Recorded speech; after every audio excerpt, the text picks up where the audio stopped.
Ok, donc dans cette vidéo, on va parler de l'importance du sport et comment est-ce que ça peut t'aider à gérer et réguler tes émotions. Tout simplement parler de comment utiliser le sport comme une thérapie et derrière, je vais même vous expliquer comment moi personnellement, le sport, ça m'a sauvé. La salle de sport, ça m'a appris ce que le thérapeute n'a pas pu, ok? Pas parce que c'était un mauvais thérapeute, mais simplement parce que j'ai compris avec le temps qu'il y a des choses qui s'apprennent que dans le corps. Donc voilà, peut-être que toi aussi tu as des émotions que tu n'arrives pas à formuler, hein, tu as peut-être des tensions, du stress, de l'anxiété, de la colère, et tu n'arrives pas à mettre de noms et de mots précis sur tout ça, et que tu as envie quand même de les mettre quelque part, et bah dans cette vidéo, je vais t'apprendre comment faire tout simplement. Je vais donc te montrer comment le sport peut t'aider à réguler tes émotions. Comment est-ce que ça peut changer ton rapport à ce que tu ressens, et je vais donc te donner le cadre scientifique pour tout ça. Donc pour ma part, pendant des moments où j'avais pas forcément accès justement à un accompagnement professionnel pour m'aider moi à gérer et réguler mes émotions, bah avec le temps, j'ai compris que le sport permettre justement de réguler et d'atténuer énormément de souffrances intérieures que j'avais pu avoir. Donc j'ai appris par l'expérience et surtout ensuite par la science que le corps traite ce que le cerveau n'arrive pas à formuler. On va donc appeler ça la science du sport comme un régulateur. Ok, donc faire du sport, c'est pas juste courir, aller à la salle, avoir des beaux abdos, manger correctement, etc. etc. Ok, il y a à la fois un cocktail chimique tout simplement qui se crée dans ton cerveau. Tu sécrètes un maximum d'hormones et en fait c'est ce cocktail-là qui va faire en sorte justement toi de t'aider derrière à réguler tes émotions. Donc dans un premier temps, l'exercice intense, ça libère tout simplement de la noradrénaline. Ok, c'est tout simplement une hormone qui améliore la vigilance et qui réduit l'anxiété. Tu sécrètes aussi de la sérotonine, donc c'est l'hormone qui te permet de réguler l'humeur. Et derrière, tu sécrètes aussi des endorphines. C'est ce qui te crée un état de bien-être durable. Et la vérité, c'est qu'en fait, la plupart de ces hormones-là, justement, c'est dans les médicaments à but thérapeutique pour justement de la dépression, de l'angoisse, de l'anxiété. La plupart des médicaments qu'on va vous prescrire, c'est tout simplement des médicaments qui vous servent à réguler ou à produire ces hormones en quantité suffisante. Seulement le petit problème du coup avec ces médicaments, mis à part qu'il peut y avoir énormément d'effets secondaires, mais c'est propre à chacun, c'est que ça te donne pas tout ce que le sport peut te donner. Je m'explique. Les médicaments, tu les prends et après c'est bon. Et souvent il peut y avoir une dépendance liée à ça parce que c'est quelque chose du coup de rapide à prendre. Et on va donc chercher du réconfort dans des pilules, ok? On va associer ces pilules-là à quelque chose qui va nous faire du bien, qui va nous aider, et c'est là souvent que se crée une dépendance. C'est qu'on va masquer un mal-être avec ces pilules-là. Et c'est pas forcément la meilleure des choses. C'est souvent comme ça, après, du coup, comme dit, que des addictions se créent. Là où dans le sport, justement, en vrai, il n'y a que du positif. Donc, associer le sport à un défouloir, à un endroit qui te permet justement derrière de réguler tes émotions et d'être bien, avoir une dépendance au sport, en vrai de vrai, bien qu'il n'y ait pas de bonne dépendance, ça reste une dépendance beaucoup plus saine que ce que tu peux avoir avec des médicaments. Ensuite, tout simplement, ça te crée une preuve de capacité. En gros, chaque répétition que tu fais au-delà de ta limite, chaque séance que tu complètes, derrière, ça t'envoie un message. Ça te dit, ok, tu arrives à aller toi-même dans l'inconfort et à y trouver du plaisir. Tu peux traverser cet inconfort justement, en ressortir plus fort et transformer cet inconfort en confort. Et à force, du coup, même cette preuve, elle s'accumule. Et ça, c'est le plus important si tu veux aller bien dans ta vie. Et je vais y revenir juste un peu après. Donc là, je vais t'expliquer ce que la psychologie corporelle enseigne. Et c'est des choses que j'ai pu vérifier moi-même avec mon expérience. C'est pour ça que je me permets de te le transmettre. Donc dans un premier temps, c'est tout simplement que les émotions stockées, donc non ressorties, non exprimées, non comprises, en fait ça se stocke dans ton corps. Et ça va créer énormément de mal-être, ok? Si tu veux, les émotions, c'est un peu comme de l'eau. Ça veut dire que si jamais tu laisses de l'eau stagner, ça va forcément pourrir et ça va être mauvais si jamais elle ne bouge pas. Si jamais ces émotions-là, tu les fais bouger entre guillemets dans ton corps, en faisant du sport, en bougeant régulièrement, ça libère entre guillemets ces émotions, ça les fait se mouvoir et c'est le plus important pour pas qu'il y ait d'accumulation, d'accord? Ça te permet de te défouler, de les extérioriser, de les réguler et surtout beaucoup mieux de les accepter. Tu les imprègnes en toi et de manière beaucoup plus positive. Parce qu'en fait, l'exercice intense, tout simplement, ça libère ces tensions que tu pourrais avoir avec cette accumulation émotionnelle. Donc tu libères ces tensions physiques.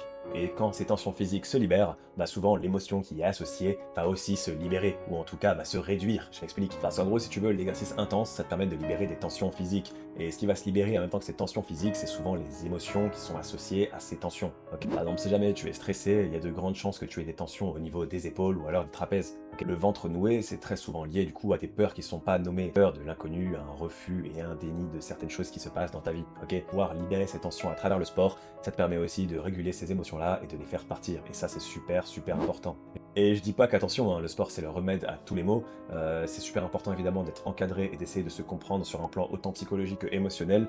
Je dis juste que le sport, c'est totalement un complément, pour moi en tout cas, thérapeutique. C'est quelque chose qui permet grandement d'aider justement à la gestion et à l'extériorisation de ses émotions, mais en aucun cas ça remplace un cadre thérapeutique. Seulement, il y a souvent beaucoup plus de liens entre la manière dont on traite notre corps, la manière dont on l'utilise, et justement ces tensions qui s'accumulent en nous. C'est pour ça que souvent des sportifs qui gagnent de grands titres peuvent pleurer. C'est pas qu'une question de se dire qu'ils l'ont fait, c'est derrière ils relâchent aussi toute l'anxiété, toute la pression qu'ils ont pu avoir pour avoir justement décroché ce titre. Donc maintenant que tu as plus ou moins compris que le sport et les émotions c'était lié sur plusieurs facteurs, la question à se poser c'est comment utiliser le sport comme un régulateur émotionnel. Aller à la salle sans intention, c'est juste faire du sport, ok? Mais aller à la salle, faire du sport avec une intention, c'est là que commence vraiment ce cadre thérapeutique. La clé numéro 1, c'est tout simplement l'intention avant le sport. Donc en fait, tout simplement, la clé numéro 1 dans le sport à but thérapeutique, si je puis dire, c'est tout simplement, euh, chaque début de séance, vous allez vous poser une seule question. Une seule. C'est quelle émotion est-ce que j'emmène avec moi lors de ma séance de sport? C'est peut-être rien pour vous, mais c'est très important. Pourquoi? Parce que si jamais tu arrives à nommer, on va dire, l'émotion que tu emmènes, derrière, pendant l'exercice physique, ça va entre guillemets cibler cette extériorisation-là et ça va énormément t'aider. Donc par exemple, qu'est-ce que j'emmène avec ma séance aujourd'hui? C'est quoi? Du stress, de l'anxiété, de la colère ou de la frustration? Dis-toi juste une chose si jamais, c'est que tu n'as pas besoin de résoudre l'émotion avant ta séance, tu as juste besoin de l'identifier pour derrière pouvoir l'extérioriser. Tout simplement parce que le corps qui s'entraîne, mais de manière aléatoire, il fait rien de spécial à part s'entraîner. Maintenant, si jamais tu arrives à mettre une intention derrière qui est celle du coup d'extérioriser ou de réguler quelque chose, et je peux t'assurer, et c'est un truc tout con et tu peux faire le test, je peux t'assurer que tu te sentiras beaucoup mieux vis-à-vis de ce qui te mettait en tracas, après justement du coup cette séance-là. Et surtout, il y a aussi, en tout cas moi de ce que j'ai pu remarquer, différents types d'entraînement pour cibler un peu plus même et extérioriser de manière plus précise telle ou telle émotion. Ok? Donc par exemple l'anxiété ou le stress, donc c'est une énergie. Quand je dis énergie, je parle d'émotion, mais c'est tout simplement du coup une énergie qu'on veut décharger. Ok? C'est une énergie qu'il faut qu'on fasse sortir de notre corps. C'est pas une énergie qu'on doit rediriger, c'est juste une énergie voilà qu'on doit sortir, qu'on doit extérioriser. Donc je sais que moi en tout cas, ce qui aide énormément lors de ces cas de figure-là, c'est tout simplement de faire du cardio, mais ce de manière très intense. Donc corde à sauter, boxe ou alors courir, faire du vélo, des choses comme ça. Moi en tout cas, et des personnes à qui j'ai pu recommander ça, qui me disent qu'effectivement ça marche mieux, on va dire, pour ces cas de figure-là. Donc tout ce qui va être anxiété, stress, en fait se dépenser énormément. Moi je pense que ça vient peut-être du fait qu'on se fatigue tellement et qu'on se donne tellement à ce moment-là, mais vraiment genre qu'on se crosse les poumons, qu'on se crosse le cœur, qu'à la fin on ne peut plus bouger. C'est qu'en fait tu n'as pas le temps d'être dans une réflexion parce que tu es trop occupé à extérioriser et ce de manière intense. En fait, ça marche énormément. C'est un peu comme si tu étais là en mode oui, ok, tu te donnes à fond justement pour pallier à cette chose qui te bloque. Voilà. Donc parce que l'anxiété et le stress en général, c'est des choses voilà, qui bloquent les gens. Ok, donc ton corps va rester bloqué, ton esprit aussi. Et donc le fait de bouger un maximum et ce de manière très intense, c'est aller à l'encontre, entre guillemets, de ce mécanisme-là de blocage. Et donc c'est faire l'inverse de ce que ces émotions de base te font faire. Ok. Deuxième du coup type d'exercice à faire, mais ça c'est plus pour la colère ou la frustration. Et là où le cardio et l'exercice intense, ça peut aider, moi, là où j'ai pu trouver, on va dire, un meilleur réconfort et une meilleure manière d'extérioriser tout ça, c'est aussi des choses que j'ai demandé à faire à des amis à moi quand ils n'allaient pas forcément bien et pour lesquels j'ai eu certains retours. Surtout pour justement la colère et la frustration, c'est soulever lourd. Ça veut dire que vous devez utiliser un maximum de force. Donc, en gros, c'est une intensité à très court terme, mais que tu vas te donner à fond. Mais pas du cardio justement, parce que moi je pense que ça fatigue peut-être un peu trop justement à ce moment-là. Tandis que la force, ça te permet vraiment de. Je sais pas, je vais imaginer, tu vois, ça te permet de pousser justement un maximum. Parce que la musculation, c'est un sport pour moi où tu peux réfléchir justement. Là où le cardio, très intense, tu vas pas réfléchir. Enfin, la musculation du coup intense et de manière très lourde te permet justement d'extérioriser ça. Quand tu pousses quelque chose, tu peux dire ok, je pousse pour ça, c'est ça qui me fait sortir de mes gonds. Et cette colère-là va tout simplement, entre guillemets, décupler ta force. Okay, si je devais résumer ça avec une phrase, ce serait plus que la force brute canalise la force émotionnelle, justement. En fait, c'est quelque chose de dur, de fort intérieurement, que tu vas extérioriser dans quelque chose de dur et de fort extérieurement. Et ça permet, moi en tout cas je trouve, de énormément réguler justement la colère. Je sais que, ou alors la boxe, ça marche aussi très bien en général pour la colère ou sport de combat de manière générale, mais soulever lourd et soulever fort, c'est vraiment un truc qui permet, mais je sais pas, c'est vraiment magique d'extérioriser en fait une colère ou une frustration quand ça va pas. Voilà, tu pousses un petit coup de développé couché, petit coup de squat, petit coup de soulevé de terre, et tu te sens mieux. Ouais. À savoir que de base, tout ce qui est lié à la colère et la frustration, c'est sûrement les émotions auxquelles j'ai été le plus lié dans ma vie. C'est les émotions avec lesquelles moi, en tout cas, j'ai eu le plus de mal à sortir que j'ai eu le plus de mal à appréhender, à accepter et surtout à extérioriser. Et ça, c'est vraiment la chose qui m'a le plus aidé. Et pourtant, j'ai fait différents types de sports, hein, mais vraiment faire du lourd, c'est ce qui permet un maximum en fait de canaliser cette force-là intérieure qui a besoin de se mouvoir. Donc, troisième type d'exercice pour du coup la troisième catégorie que j'ai nommée, c'est tout simplement un peu les émotions liées à la tristesse ou au vide. En fait, c'est juste, il faudra des exercices sportifs euh, qui vous permettent tout simplement de réfléchir. Je m'explique. Souvent, la tristesse et le vide, ça vient tout simplement de penser du passé. D'avoir un sentiment un peu peut-être de non-accomplissement ou de regret vis-à-vis de qui on pouvait être ou de ce qu'on pouvait avoir avant. Donc le plus gros problème de ces états émotionnels, c'est de ne pas être dans le présent. Et le fait de réfléchir à ce que tu fais physiquement, ok, donc sur des exercices qui te permettent justement de te concentrer, en fait ça te ramène dans le présent. Donc ce sont des exercices où il faudra un maximum de concentration technique. Et la musculation, pas forcément de manière très très forte, parce que je trouve que justement ça va beaucoup fatiguer nerveusement, mais tout simplement de la musculation à intensité beaucoup plus régulée, hein, donc avec beaucoup plus de longues séries, vraiment se concentrer sur la contraction du muscle et le fait de ressentir tes muscles, les tendons, ce genre de choses, ça te permet de te ramener dans le présent et donc de pallier justement au fait de toujours penser dans le passé, d'être dans un monde qui n'est plus celui que tu connais. Ok, on enlève le passé pour se concentrer dans l'instant T, dans le présent. Donc les exercices que je vais conseiller pour ça, ce sera tout simplement du cardio de manière beaucoup plus régulée, hein.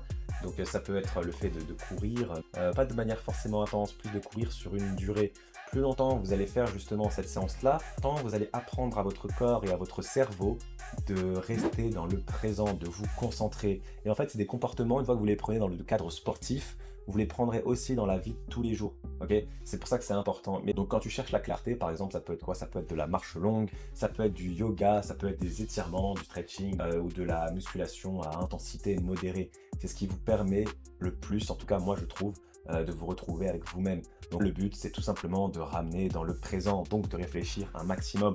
Là où le but d'avant, justement, c'est de ne pas réfléchir, de faire pour sortir, de faire de manière instinctive. C'était plutôt, on va dire, entre guillemets, bestial. Donc pour ma part, il y a souvent des moments où j'ai eu la chance de pouvoir être accompagné de manière professionnelle dans ce genre de situation. Je pouvais être en état de débordement émotionnel. Le sport, de manière générale, c'était un peu le seul espace où je pouvais même me retrouver, me défouler sur ce genre de choses. Et c'est là que j'ai appris qu'en fait, certaines choses ne se traitent qu'avec le corps. Par exemple, comme dit, la rage que le cerveau ne sait pas gérer, en fait, les muscles savent comment le recevoir. La douleur que les mots ne peuvent exprimer, la sueur permet de l'évacuer. Comprenez bien une chose cependant, ça ne remplace pas un travail intérieur, mais ça le rend juste possible. Maintenant, on va passer à la dernière partie de la vidéo. Et ça, c'est sûrement la partie la plus importante. Je vais vous partager quelque chose que j'ai rarement vu. Pourtant, c'est sûrement la chose la plus importante à faire pour utiliser le sport de manière thérapeutique, comment gérer vos émotions et vous transformer totalement, et ce même très rapidement.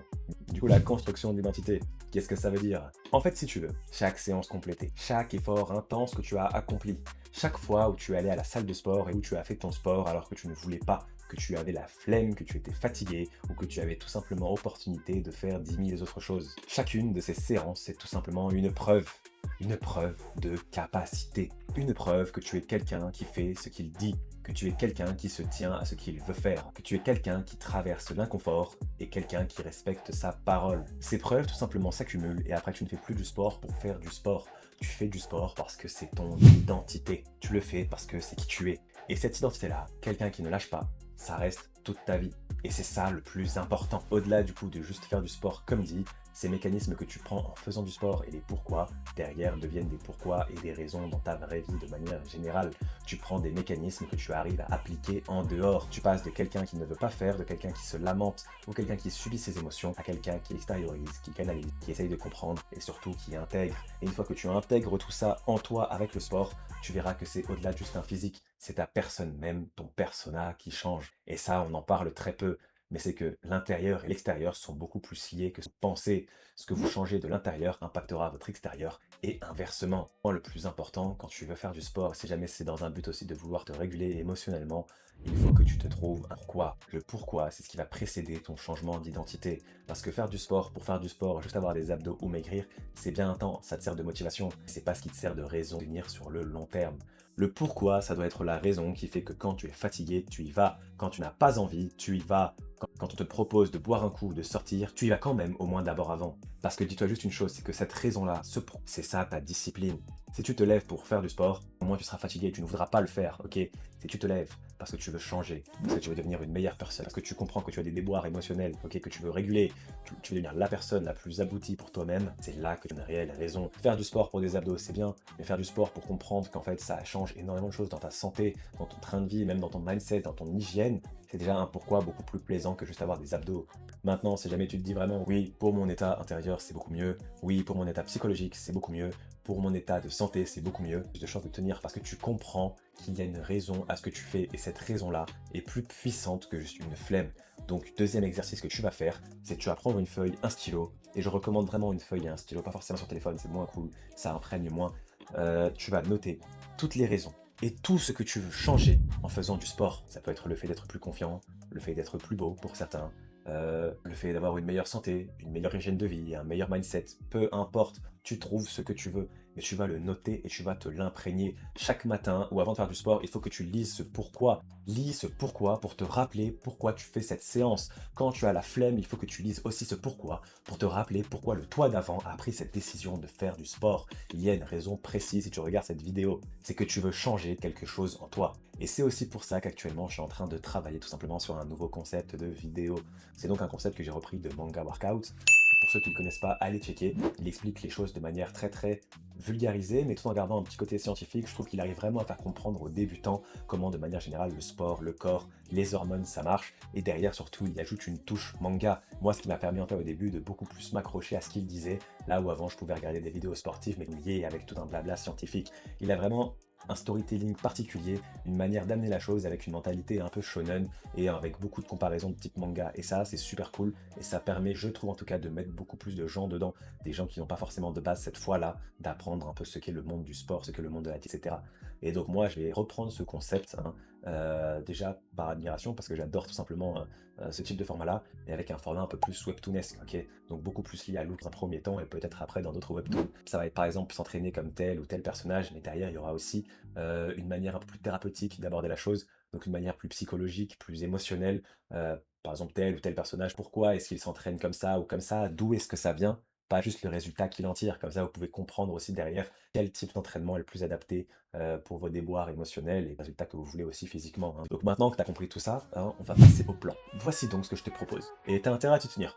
Mais avant tout, si jamais tout ça t'a plu, je t'invite à mettre tout simplement un commentaire, à liker, à mettre la cloche et à partager ça. Ce serait super cool, ça me permettrait de moi mieux me référencer, d'aider un peu plus de personnes et ça me donne de la force. Prendra 3 petites secondes, merci de le faire si jamais tu l'as déjà fait. Donc pendant 21 jours, tu vas noter l'émotion que tu ramènes chaque séance. Tu vas noter comment tu te sens en détail, c'est le plus important. Ce que tu veux sortir de toi pendant cette séance, comment tu t'es senti pendant, hein, émotionnellement et psychologiquement, pendant cette séance-là quand tu voulais extérioriser cette chose-là, et comment tu t'es senti après. Note comment ton émotion et ta pensée ont changé tout le long de ta séance. Et en 21 jours, tu commenceras à avoir d'énormes résultats. Tu commenceras à comprendre beaucoup mieux tes émotions, beaucoup mieux comment les sortir, beaucoup mieux ce qu'elles impliquent, et à voir aussi peut-être un certain pattern. Par exemple, voilà, tel type d'exercice ou tel type d'exercice m'aide un peu réguler ça ou ça. Donc voilà, pour le coup, le plan de cette vidéo est très simple. Il n'y a pas forcément besoin de beaucoup de travail parce qu'en fait, la plupart du travail que tu vas faire, ce sera en faisant du sport. L'important, c'est juste de nommer et d'écrire peut-être 1 ou 2 minutes avant tout ça. Donc si je récapitule un peu, le sport de manière thérapeutique fonctionne en 3 niveaux de chimie. Numéro 1, il régule ce qui gère ton humeur. Numéro 2, ça libère tout ce qui est tension. Tension physique et tension émotionnelle. N'oubliez pas qu'il y a toujours un lien entre les deux. Numéro 3, et le plus important, ça change ton identité. Ça construit des preuves de capacité qui te changent ton récit sur toi-même. C'est toi qui te vois différemment, qui fais différemment et qui devient différent. Donc voilà, 21 jours, tu nommes tes émotions avant, pendant et après. Ce sera ton défi. Donc n'hésite pas à me dire en commentaire c'est quoi les émotions que tu penses le plus extérioriser. Comment est-ce que tu veux le faire? Est-ce que cette vidéo t'a plu? Et n'hésite pas à revenir sur cette vidéo une fois que tu auras déjà un peu commencé et à me dire c'est quoi l'émotion que tu ramènes le plus souvent lors de tes séances d'entraînement. Sur ce, je te souhaite bon courage à toi et n'oublie pas, rien n'est contre toi, tout est pour toi ou un contre lui.